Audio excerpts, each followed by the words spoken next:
This is Roadmap to Resilience, an audio series for professionals and families who are supporting children experiencing stress and trauma. I'm Dr. Julian Ford. And I'm Dr. Amanda Zelahusky. Whether you work with children or you have children of your own, this podcast is for you.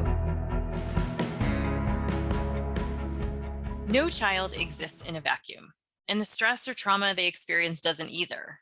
All of our individual behaviors and mindsets and experiences are intertwined with our cultural contexts. So what we mean by that is the customs, language, geography, politics, and beliefs that shape our lived experiences. For those of us who are helping professionals, and that could be social workers, mental health providers, pediatricians, educators, child advocates, and so many more, we can't fully provide support for children who've experienced trauma without understanding the child's cultural context. So in this episode, you'll hear from several guest experts who speak to the importance of recognizing cultural influences, such as mental health stigmas, faith and spirituality, and country of origin. We're also going to discuss how mental health professionals can advocate for families who face cultural and systemic barriers in accessing the support that they need. And in the second half of this episode, we're going to explore more specifically how important culturally sensitive trauma-informed care is for immigrant and refugee children.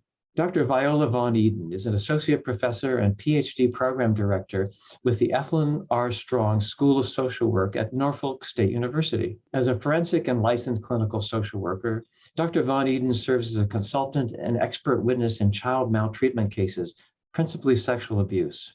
She spoke with us about how the COVID-19 pandemic and the recent groundswell confronting systemic racism complicated children's and families' ability to be resilient when dealing with sexual abuse. Dr. Vaughan-Eden specifically highlighted the cultural stigma around disclosing trauma. I happen to teach at a historically Black university, so about 80% of my students are African American. And in our social work department, I require them to share about their personal experiences with families. And the common theme is we don't talk about our business outside of the family.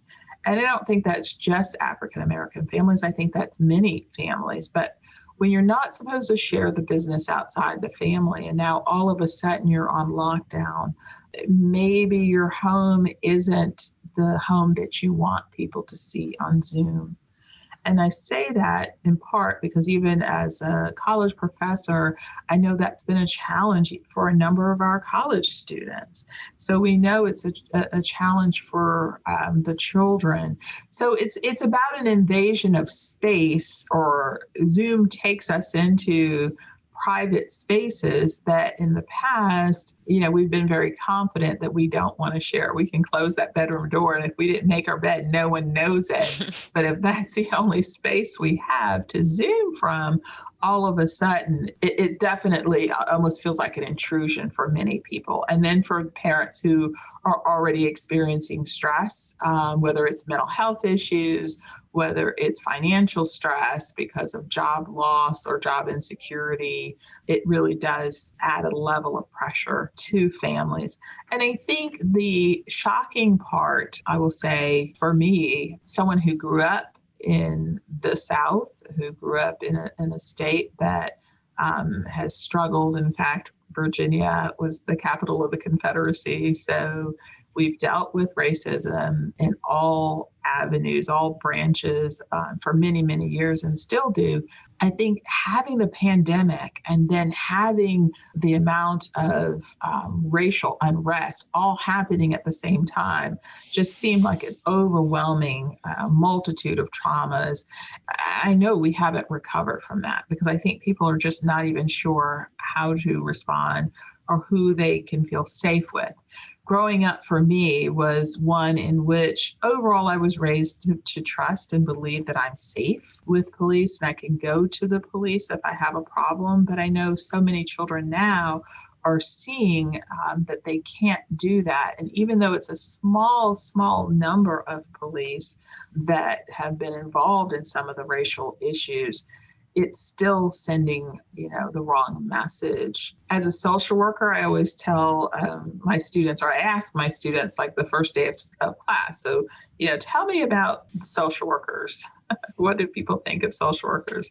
And invariably, one of the first answers is, oh, it's the person or the people that take away your children.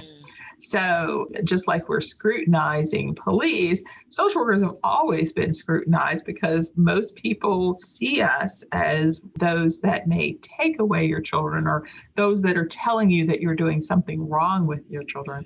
I think recognizing that if things in communities are going to improve, we have to be willing to listen to each other and be willing to support one another and protect one another.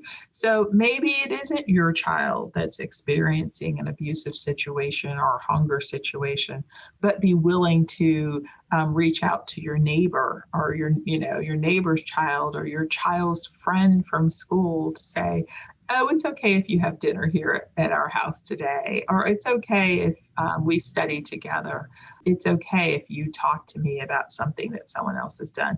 So I think it in some ways it sounds very old-fashioned because it's much the way my mother said that she was raised, a sense of community where if you did something wrong at school, everyone in the community knew about it and you might have consequences from neighbors, not just parents. But there was a sense or a level of caring and involvement that I think as we've become such a mobile society that sometimes we just don't slow down enough to listen. This core concept of slowing down enough to listen to children and youth is one we seem to keep coming back to in this series. As Dr. Vaughan-Eden shared, it's key for creating a supportive community for children to disclose trauma. And listening to what is culturally important to a child is key for identifying pathways to healing. Listening really is the center of all that we do in supporting children and families when they've experienced trauma. And for many children and youth, religion or faith can be an important element of their cultural context, something we need to pay careful attention to and listen very carefully for. Here's Dr. Apryl Alexander, who's an associate professor in the Graduate School of Professional Psychology at the University of Denver. So Apryl, as helping providers, how should we approach matters of faith and spirituality? Not ignore it.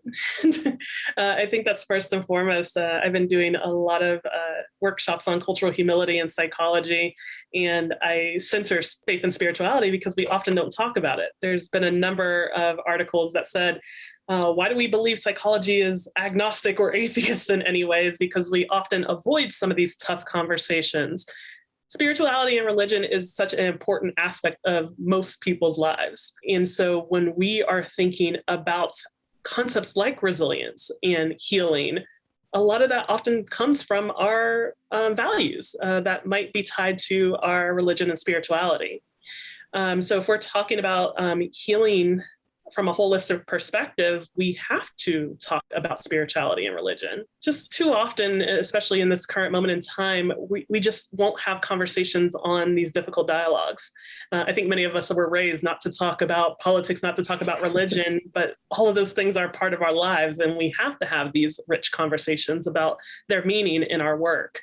If you're not incorporating religious beliefs and spiritual beliefs into your work, you're not doing it right by most people.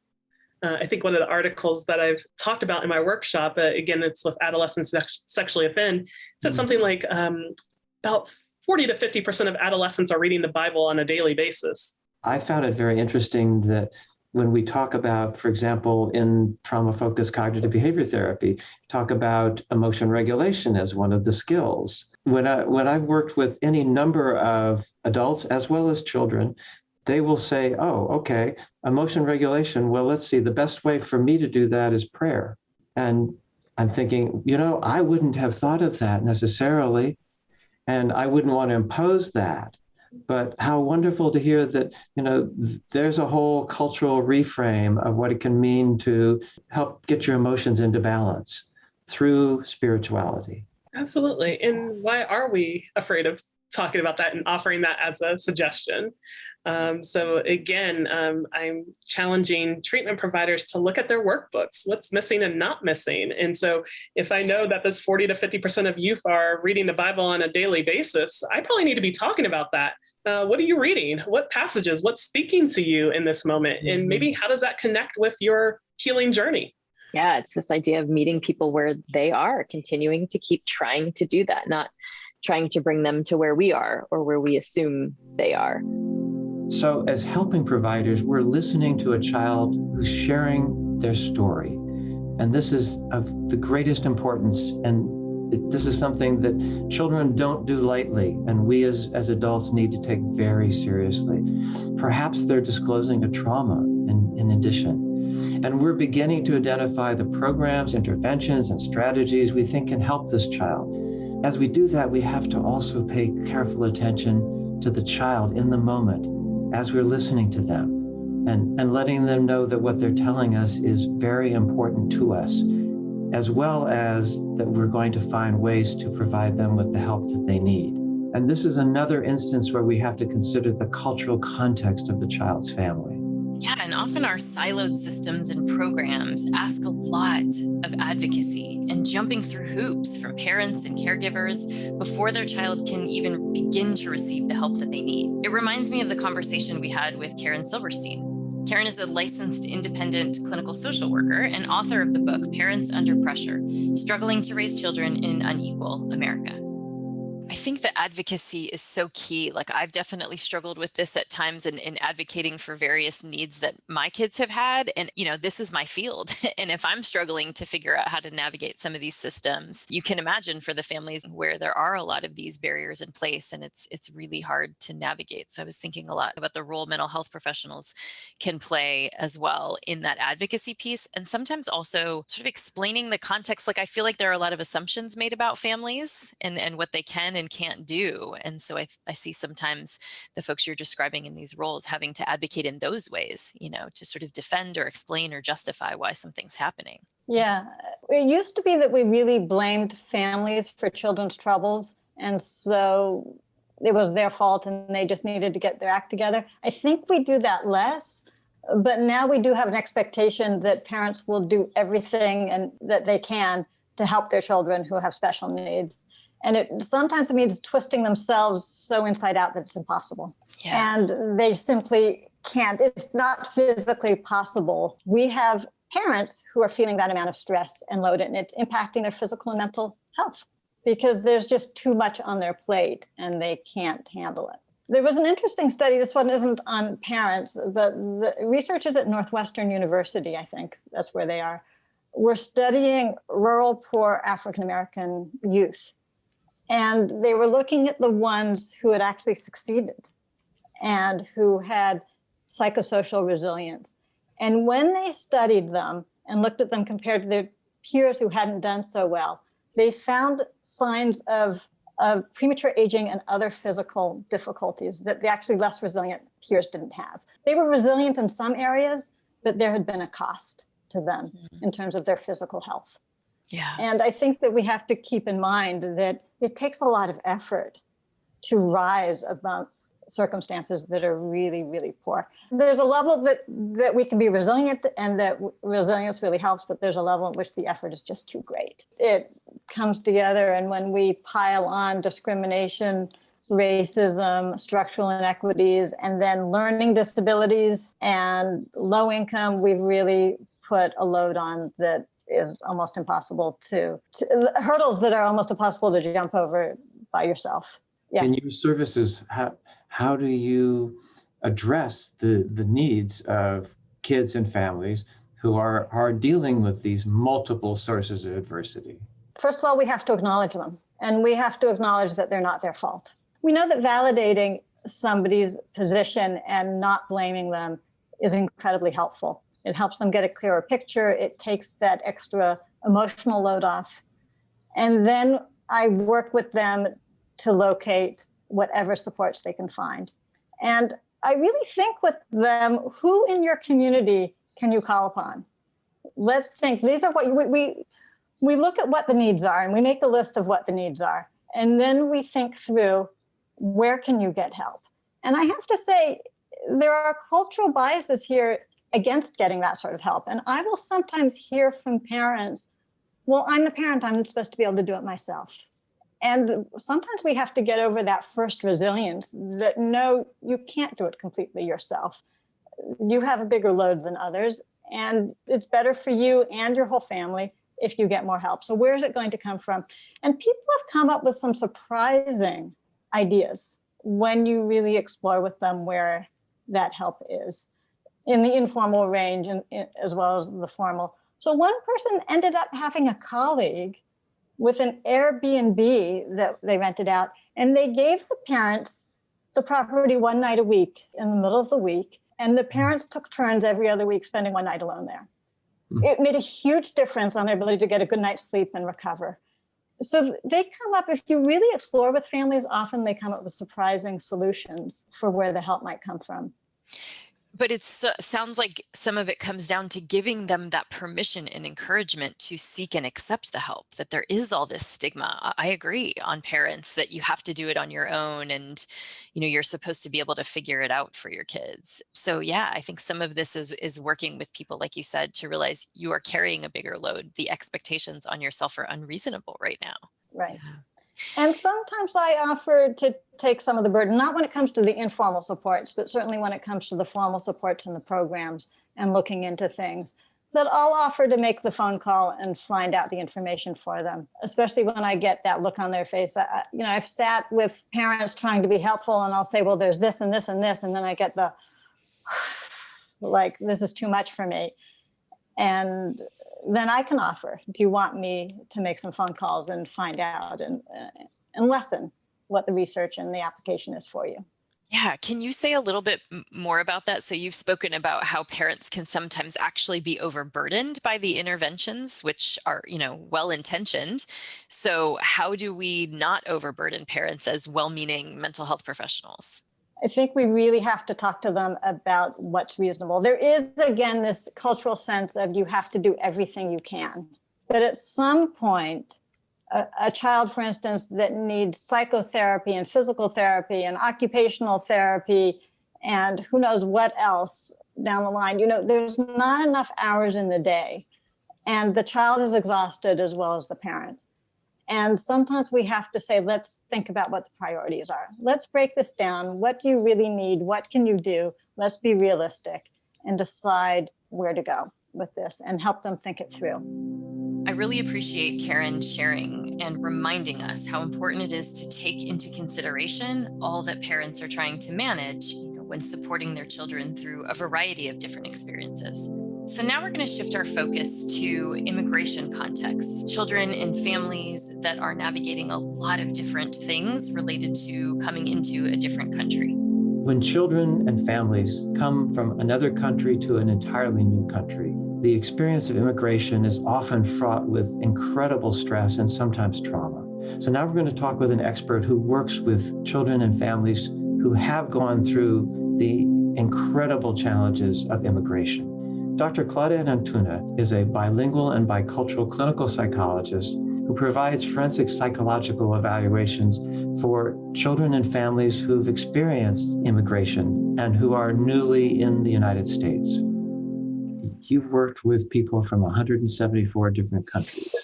Yep. And I imagine even more cultures, languages. How does that work? Because for those of us who come from a particular culture, I'm white, I'm American. Mm-hmm. I often wonder, can I actually be of help to someone who comes from such a completely different background, racially, culturally, ethnically, linguistically? I think so. And I think that's what the beauty of cross-cultural psychology is all about. And that's because we have a willingness to know, a willingness to find out, a willingness to discover, kind of that excitement that we had about, learning about something new in the world. I will often say, I've never met somebody from your country, or I've never met somebody who spoke that particular language or from that particular village. Tell me about it. What was it? What was it about? What was it like? So they'll go in and they'll tell me a lot. And that informs me in terms of what direction I can go in.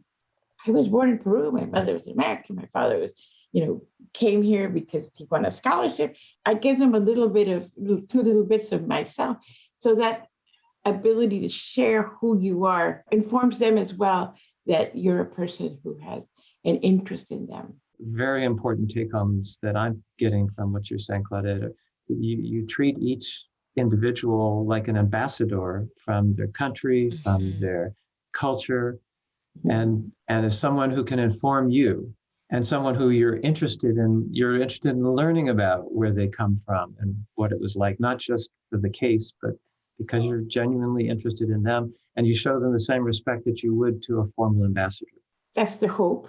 Yeah. And I don't think I'll ever stop being interested in people and the stories that they bring to me, right? So I think that's so critical, what you just said, for early career people all the way up through the most experienced, because I think there is this tendency at times, I could see you getting lulled into this sense of security that, well, I've worked with over 100 people from this particular country.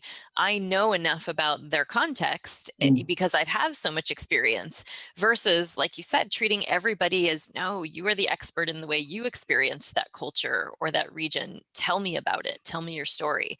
And I think that's such an important reminder, whether you're just starting out or you've been doing this work for decades. Yeah. It's been an incredible experience and journey. Well, now we want you, with all that remarkable personal and professional experience, we want you to inform other professionals. What is it that we need to know in order to work with children and families who have been or are going through the immigration process? I would like to say to people to keep an open mind. If you recognize that you have some biases towards certain groups of people, don't do this work. Many of them bring us their pain and years of suffering that they don't talk about with very many people. And so when you have the gift of listening to their stories, because that is really what this is about. Immigration work is about telling a judge or the USCIS officer the story of these people, why they want to come to the United States, why they've made that choice, and what they expect when they come here. Because the roads are not paved in gold, but we offer people the opportunity if they'll take it. And they have to let us know what they've been through in order to allow the government to give them permission to stay. And some of the stories are just heartbreaking, but the resilience of people, what they've gone through to get here, and then what they go through when they're here is incredible. It's being able to put that on paper in such a way that you are telling their story. So you don't fabricate, you don't enhance, you are not there as their advocate. That's not what immigration evaluations are about. You're not their advocate. The attorney is their advocate. You are the objective reviewer of their story. You are going to put down on paper what these people have been through. And that is really an important piece. Because the minute you try to be an advocate and take on the attorney role, the judge will just slap it down or throw it away. The evaluation will not get seen. That is an important lesson that I think needs to be told.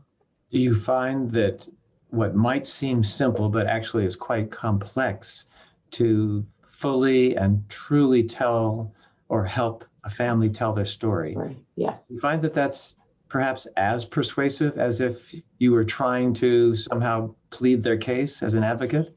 I think so, because if we can demonstrate our neutrality and our objectivity, we help them win the case. And just one quick follow-up. How important is it, and what role does it play to tell about the traumas that children and families have been through in the midst of telling their story? Is that going to over-dramatize things, or is that really important for them as well as for their case?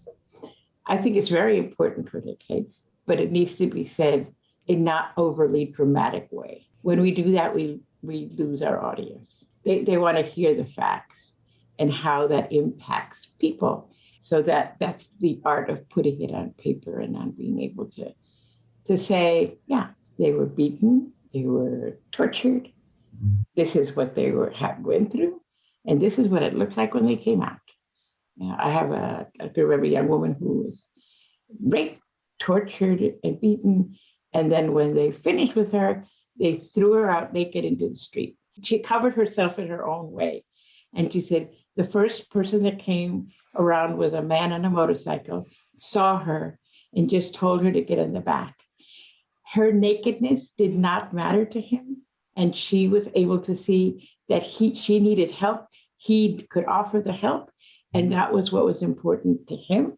And that's what gave her a sense of respect, a sense of, I am a person that needed help and he was willing to give it to me.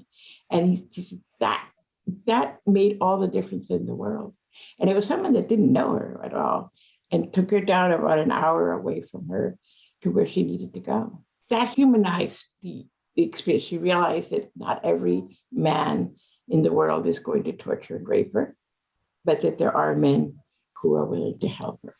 Well, I think that was very visual, and that I can remember the judge telling me that nothing impressed him more than just being able to see that picture of a young woman being raped and tortured, bleeding, and what other way of humiliating her but throwing her out of the street without her clothes. Right? Yeah. And not in the middle of the night, in the middle of the daytime. That doesn't show up in the application form. It's not in any of the legal forms that they would be able to visualize. But when I said it in 2 sentences, they got it. I wish I could say that I'm surprised at what human beings will do to one another, but I'm going to continuously be impressed by what people are willing to do to other people on hurting as well as on offering help. These children remember what they went through. And some of them leave. Some of these children that have come unaccompanied have left because of the violence that they watch, or have left because they've been recruited in their community to become gang members. That's something that I haven't seen until the last 5 years. The amount of children that are escaping that chose not to be part of a gang. I saw one child who was with his cousin who said, no, I'm not joining the gang. And he was decapitated right in front of him. And so the gang member said, you're next, buddy. Well, he left that night. He told his parents, I'm done. I got to leave. He was a teenager, 13, 14 years old, and walked most of the way to this country. And it took him months to get here. So the image is that they can achieve safety in this country. And we can offer it many times, and many times we don't. Perhaps one of the saddest situations are when they come and they think that an aunt or an uncle is going to take care of them, and that person ends up abusing them, making them work for nothing, not letting go to school. And so that's actually trafficking. It's labor trafficking. So we can get them a TB visa for that. Talk about layers of trauma. Oh, yeah. Real. Yeah. And he finally got himself into a shelter, and he found a therapist at school. So I know that his suicidal ideation was being handled, but the attorney didn't want to hear about that part. And so we finally worked it out that I said, I have a responsibility to share that information with you.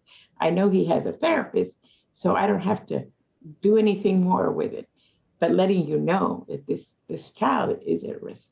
And she said, but if we put that down, we risk him getting his documents. We need to take care of the child, but the system can't deal with it.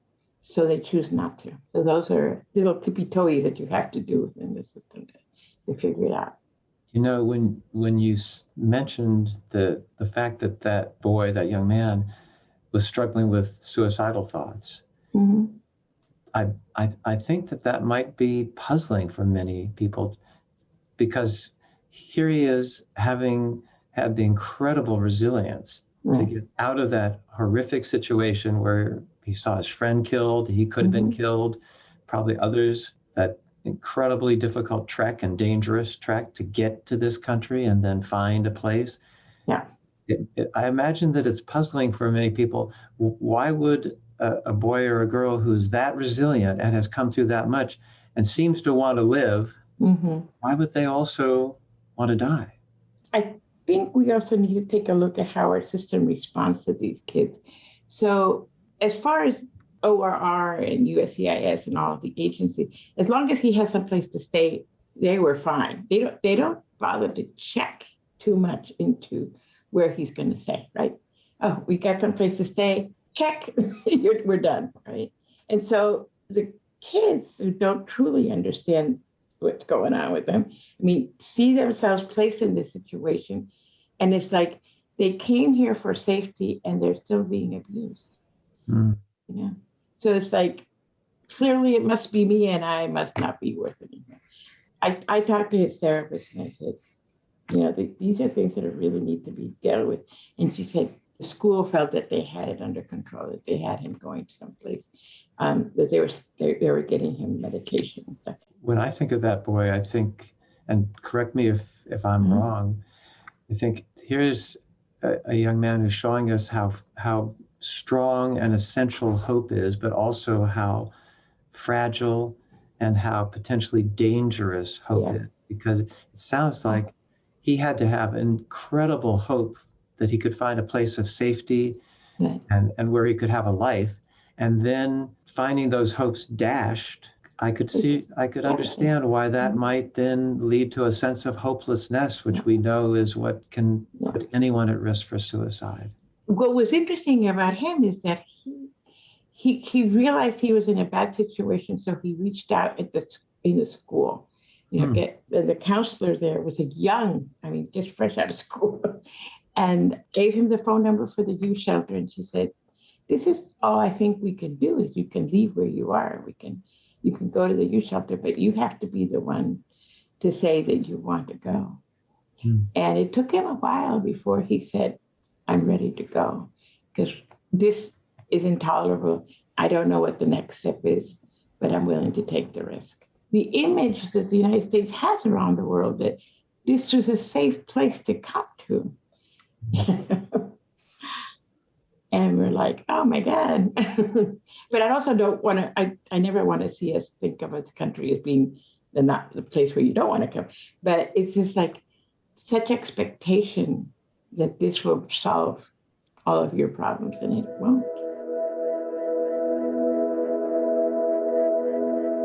I've seen as young as 9 years old come by themselves.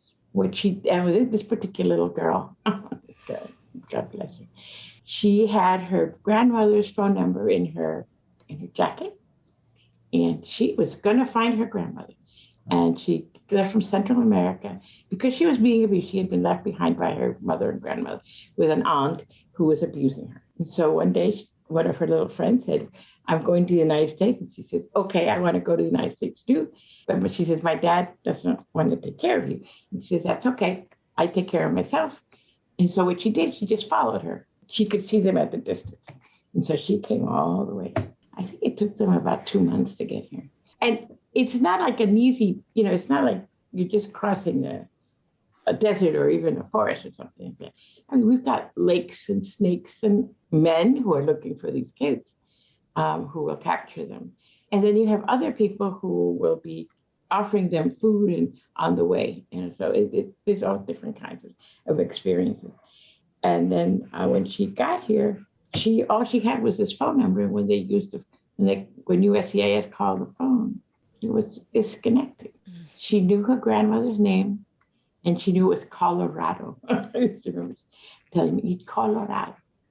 And so a foster home took her in, and sure enough, somebody had enough willpower to say, okay, we're going to find this woman, right? And so they kept looking and looking. And it took about 6 months, and they nailed her down. Someone took enough interest to recognize the plight of this child and find it.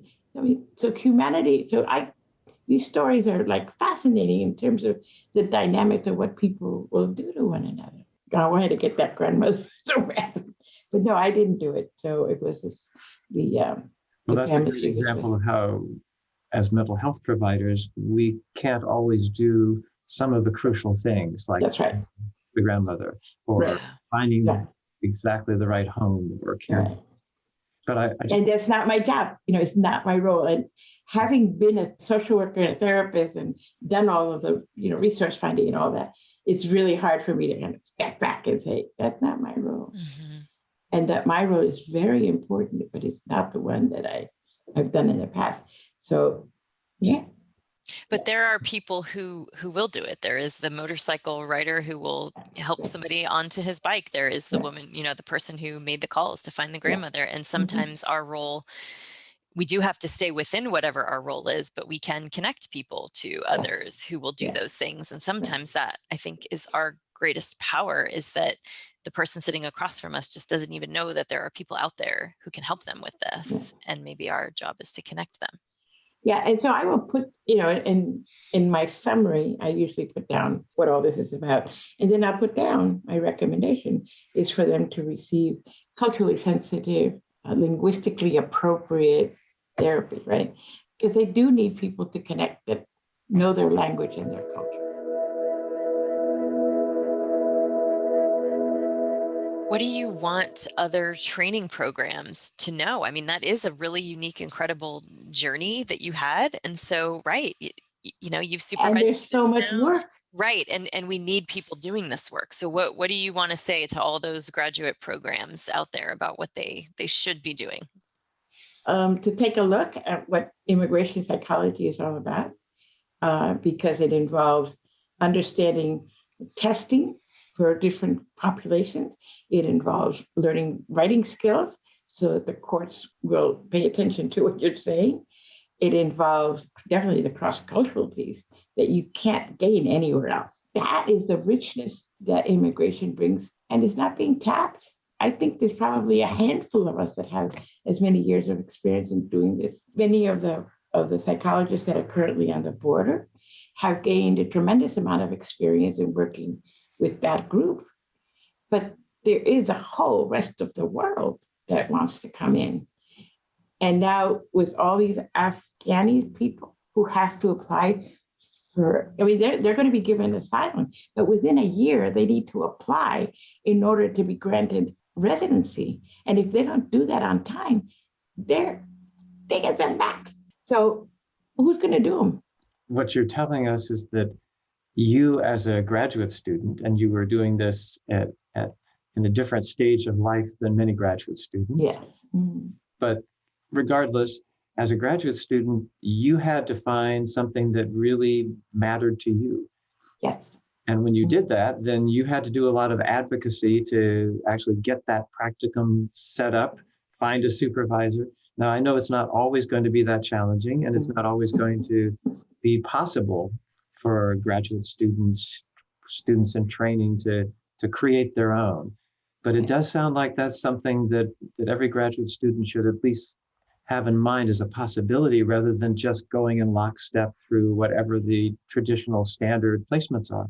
I think probably played into the fact that I already had a lot of experience. And I sometimes had more experience than my professors did, right? Some of them were intimidated by it. Some of my professors were clearly annoyed.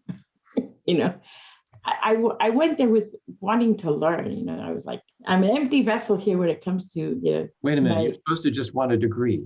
So it took me a while to get it.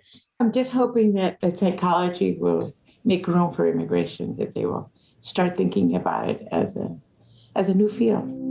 Dr. Antuna reminds us that it's crucial to always remember that even though the experience of immigration is incredibly stressful for so many children and families, they may also have experienced other forms of trauma.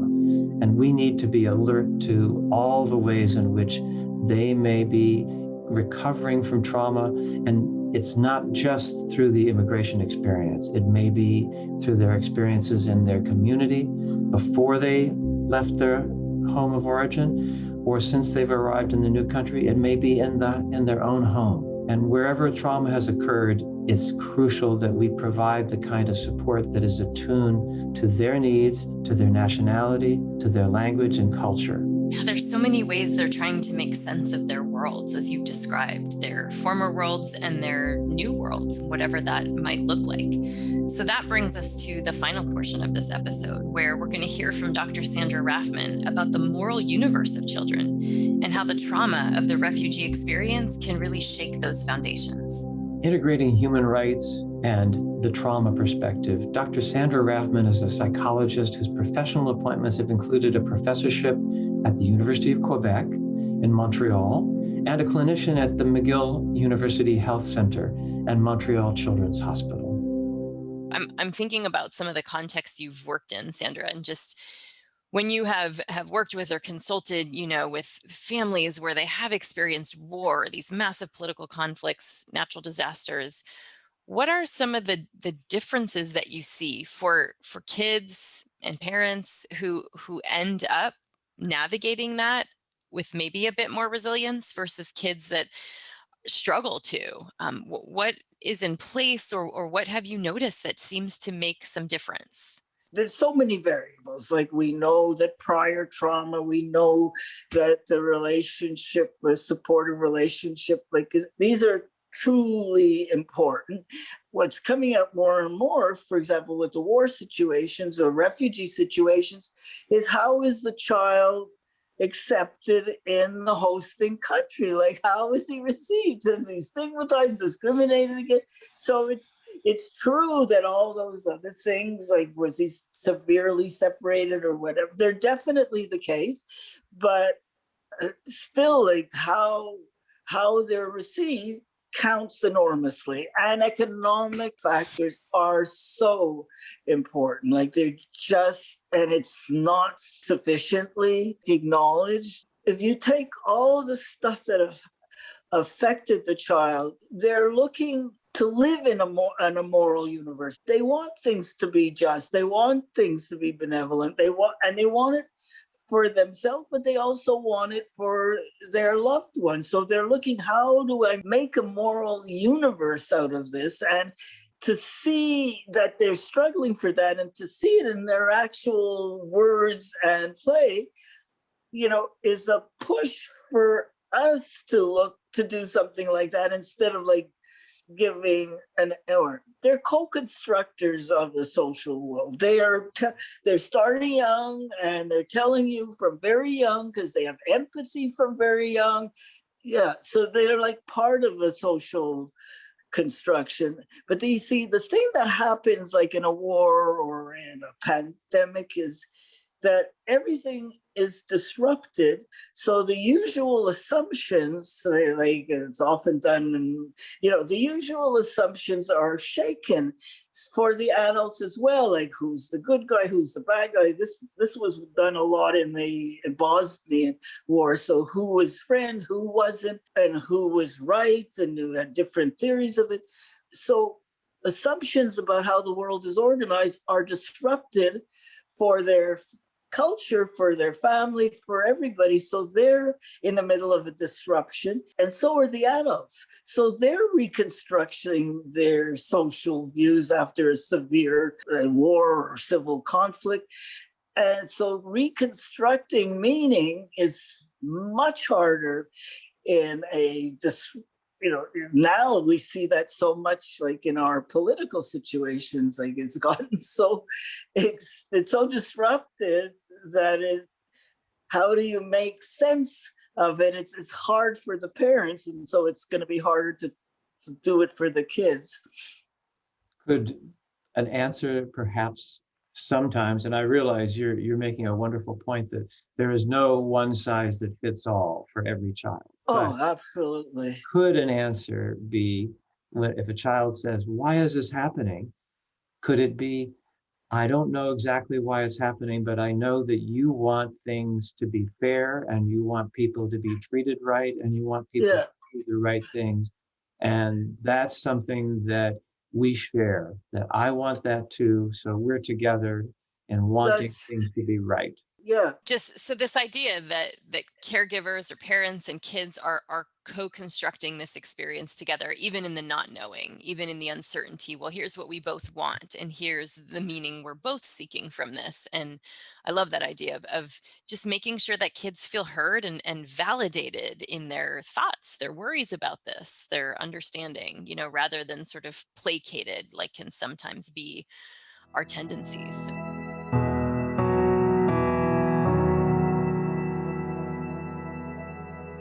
We've heard in several episodes how important a child's culture, religion, nationality, and other aspects of their background and their family's background, how important those features are in understanding how trauma impacts children and families. In this episode, we've really focused on how culture specifically can be a source of both trauma, tragically, but also of resilience, and how spirituality and religion can also be tremendously important in children and families' resilience when they go through the incredible challenges that, for example, immigration involves.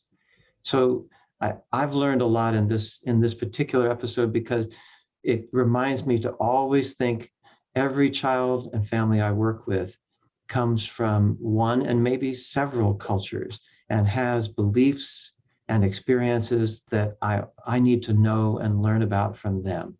And only they can teach me what is really important to them about culture, religion, and finding a new home if they've come to a whole new country. Many thanks to our guest experts on this episode, Dr. Apryl Alexander, Dr. Claudette Antuña, Dr. Sandra Rafman, Dr. Viola Vaughan-Eden, and Karen Zilberstein.